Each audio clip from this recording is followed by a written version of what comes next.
আলহামদুলিল্লাহ ওয়াসসালাতু ওয়াসসালামু আলা রাসূলিল্লাহ ওয়া আলা আলিহি ওয়া সাহবিহি আজমাইন, আম্মা বাদ। সম্মানিত দিনী ভাইরা, আমরা চলে এসেছি মাযহাব পরিচিতি এর 7 নম্বর পর্বে। আমরা আজকে আলোচনা করব যে মুসা আলাইহিস সালাম এবং ইমাম আবু হানিফা রাহিমাহুল্লাহ তার মধ্যে কার বিধান মানা আমাদের জন্য জরুরি ছিল, অথচ সেই বিধানকে রহিত করে দেওয়া হয়েছে। কে বড়, মুসা আলাইহিস সালাম বড় না ইমাম আবু হানিফা রাহিমাহুল্লাহ বড়?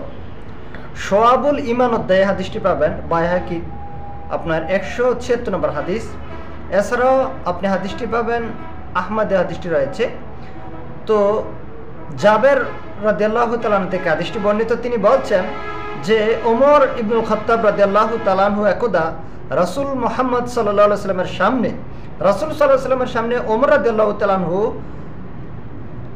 একদা তাওরাতের একটি নুসখা, তাওরাতের একটি কপি রাসূলুল্লাহ সাল্লাল্লাহু আলাইহি ওয়াসাল্লামের সামনে এনে তিনি সেটাকে পড়তেছেন, অথবা তিনি রাসূল সাল্লামকে বলছেন যে এখান থেকে যেই মাসআলা বা যেই ফতুয়া বা মুসা আলাইহিস সালামের নিকটে আল্লাহ প্রদত্ত যে কিতাব এসেছিল সেই কিতাবটা রাসূল সাল্লামের সামনে পেশ করলেন। তো রাসূলুল্লাহ সাল্লাল্লাহু আলাইহি ওয়াসাল্লাম এটাকে দেখে ওমর ইবনুল খাত্তাব রাদিয়াল্লাহু তাআলা আনহু রাসূল সাল্লামের সামনে তাওরাতে একটি নুসখা পড়তেছেন, এটা রাসূল সাল্লাম দেখে তার শরীর রাগান্বিত হলো। তিনি দেখে বিষয়টাকে ভালোভাবে নিলেন না। তখন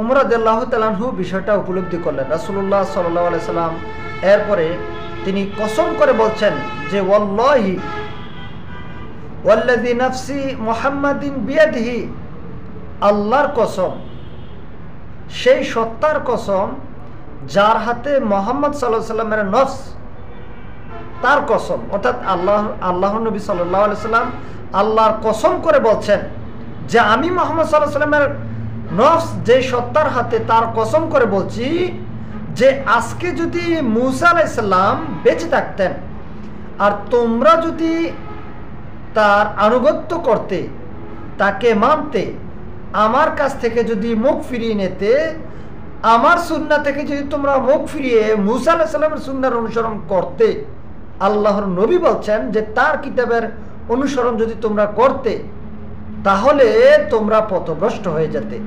কে বলছেন এই কথা? আল্লাহর নবী বলেছেন। কার ব্যাপারে বলেছেন? মুসা আলাইহিস সালামের ব্যাপারে বলেছেন। কার সামনে বলছেন? ওমর ইবনুল খাত্তাব রাদিয়াল্লাহু তাআলা আনহুর সামনেই বলছেন। অর্ধ পৃথিবীর খলিফা ওমর রাদিয়াল্লাহু তাআলা আনহু, তার সামনে আল্লাহর নবী বলছেন যে ওমর, তুমি যদি আজকে মুসা আলাইহিস সালামের অনুসরণ করো, আর মুসা আলাইহিস সালাম যদি বেঁচে থাকতেন, তুমি যদি তার অনুসরণ করো আমাকে বাদ দিয়ে, তাহলে তুমিও পথভ্রষ্ট হতে। বরং মুসা আলাইহিস সালাম যদি আজকে পৃথিবীতে থাকতেন, তাহলে মুসা আলাইহিস সালাম আমার অনুসরণ ব্যতীত আর কোনো দ্বিতীয় গন্তব্য তার জন্য ছিল না, দ্বিতীয় কোনো পথ তার জন্য ছিল না। তিনি আমারই অনুসরণ করতেন, আমারই আনুগত্য করতেন। তাহলে বোঝা যাচ্ছে যে মুসা আলাইহিস সালামের যে কিতাব তাওরাত, সেই কিতাব কার দেওয়া কিতাব? অবশ্যই সেটা আল্লাহ প্রদত্ত কিতাব। মুসা আলাইহিস সালামের নিকটে যে কিতাব এসেছে সেটা আল্লাহর প্রদত্ত কিতাব, সেটা তার যুক্তি, কিয়াস অথবা তার বানানো কোনো কিতাব নয়, সেটা আল্লাহর প্রদত্ত কিতাব। অথচ আল্লাহ তাআলা কোরআনের মাধ্যমে, সুন্নাহর মাধ্যমে সেই কিতাবকে আল্লাহ তাআলা রহিত করে দিলেন। মুহাম্মদ সাল্লাল্লাহু আলাইহি ওয়াসাল্লামের ওহীর সামনে, আল্লাহর প্রদত্ত সেই মুহাম্মদ সাল্লাল্লাহু আলাইহি ওয়াসাল্লামের সামনে আর কোনো কিতাব, কোনো তরিকা, কোনো মত, কোনো কিছু চলবে না। রাসূল সাল্লাল্লাহু আলাইহি ওয়াসাল্লাম এই হাদিসে এই কথাই বলেছেন। বাইহাকিতে হাদিসটি রয়েছে 176 নম্বর হাদিস।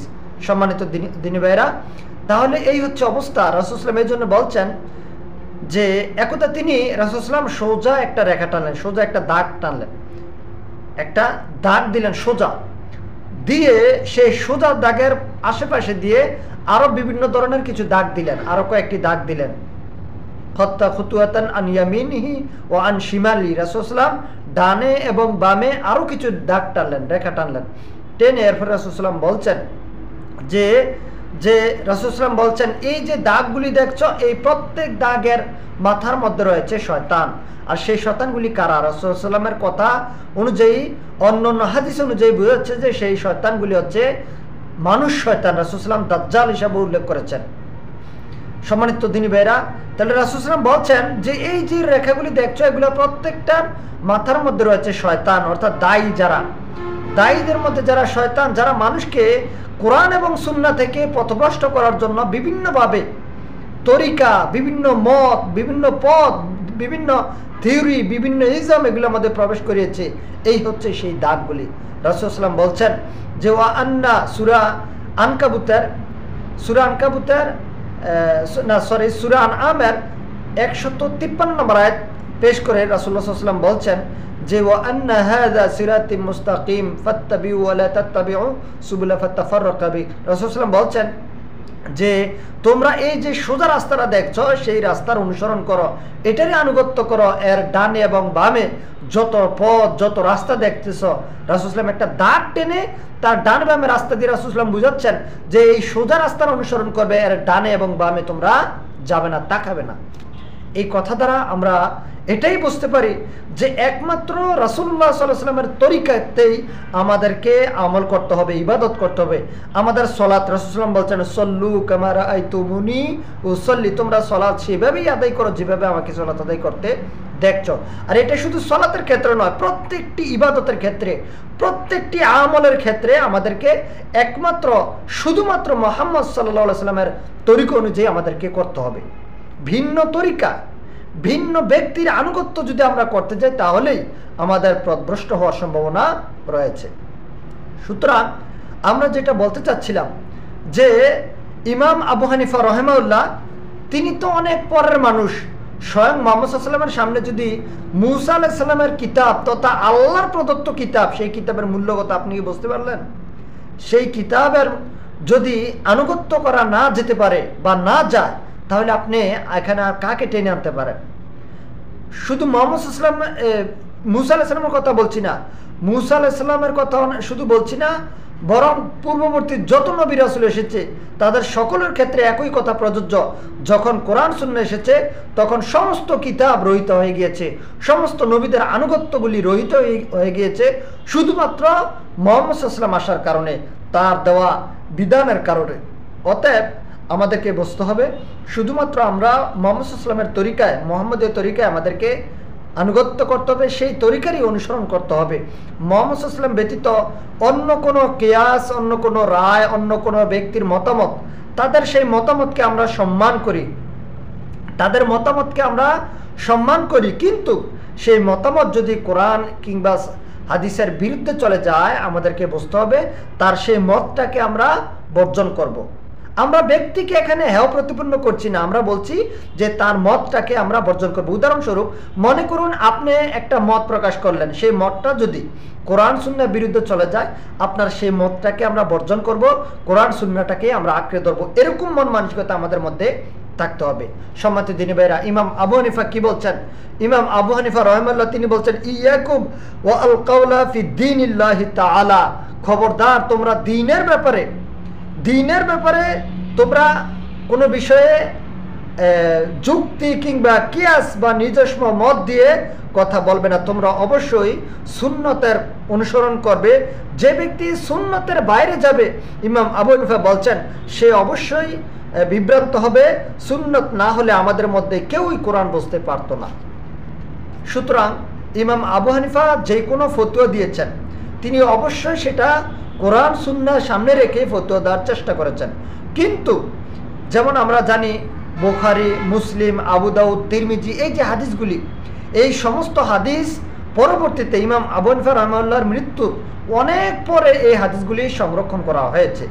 অতএব তার সময়কালে তিনি ওই সময়ে সমস্ত হাদিসগুলি সংরক্ষণ করা বা তার কাছে নিয়ে আসা বা তার অবগত থাকা, এগুলি তার জন্য সহজ বিষয় ছিল না, যার কারণে তিনি কোরআন দিয়ে ফতোয়া দেওয়ার চেষ্টা করতেন এবং তার সামনে হাদিসের যতটুকু বিষয় তার সামনে উপস্থাপন হতো সেগুলো গবেষণা করে তিনি ফতোয়া দেওয়ার চেষ্টা করতেন। কিন্তু যেহেতু ইমাম আবু হানিফা রাহিমাহুল্লাহর সময়, ওই সময় বিভিন্ন ধরনের ফিতনা ছিল, জাল হাদিস বলেন, জয়ীফ হাদিস বলেন, আরও যত রকমের মিথ্যা কল্প কাহিনী বলেন, ওই সময় এগুলির প্রচলন ছিল, যার কারণে তার সামনে যারা যখন কোনো বিষয়ে কোনো কথা নিয়ে আসতেন, সেগুলোকে তিনি তার জায়গা থেকে সর্বোচ্চ চেষ্টা করেছেন তদন্ত সাপেক্ষে ফতুয়া দেওয়ার জন্য। কিন্তু তারপরেও যেহেতু সমস্ত হাদিসগুলি তার সামনে একত্রিত ছিল না, সেই সময় তিনি ফিতনা দূরীভূত করার জন্য সমাজে, রাষ্ট্রে অথবা দেশের মধ্যে যেন কোনো ফিতনা ফাসাদ সৃষ্টি না হয়, কেউ যেন রাসূলুল্লাহ সাল্লাল্লাহু আলাইহি সাল্লামের বিরুদ্ধাচরণ না করে, সেই জন্য তিনি তার জায়গা থেকে সর্বোচ্চ কোরআন সুন্নাহ থেকে ফতোয়া দেওয়ার চেষ্টা করেছেন। কিন্তু তিনি মানুষ, তিনি কোনো ভুলের ঊর্ধ্বে নয়। তিনি যে কিতাব লিখে গিয়েছেন, তিনি যেই কথাগুলি বলে গিয়েছেন, সেই কথার মধ্যে অনেক ভুল থাকতে পারে। এগুলি আমরা যে তার ভুল ধরতেছি বিষয়টা এরকম নয়, বরং তার পরবর্তীতে ইমাম বুখারী, ইমাম মুসলিম, আবু দাউদ, তিরমিজি, নাসাই, এরকম আরও যে সমস্ত বড় বড় বিদ্বান রয়েছেন রহিমাহুল্লাহ, তারা সকলেই এই বিষয়গুলি যখন সামনে উপস্থাপন করে বলছেন যে ইমাম আবু হানিফা রহমাতুল্লাহর এখানে এই ভুল ছিল, ইমাম আবু হানিফা রহমাতুল্লাহ এখানে এই করেছেন, এই যে কথাগুলি বলেছেন, আমরা সেগুলোকে মূল্যায়ন করতে হবে। কারণ হচ্ছে যে ইমাম আবু হানিফা রহমাতুল্লাহর সামনে সমস্ত হাদিসগুলি একত্রিত ছিল না। এই বিষয়টা আমাদেরকে মাথায় রাখতে হবে। আল্লাহ সুবহানাহু ওয়া তাআলা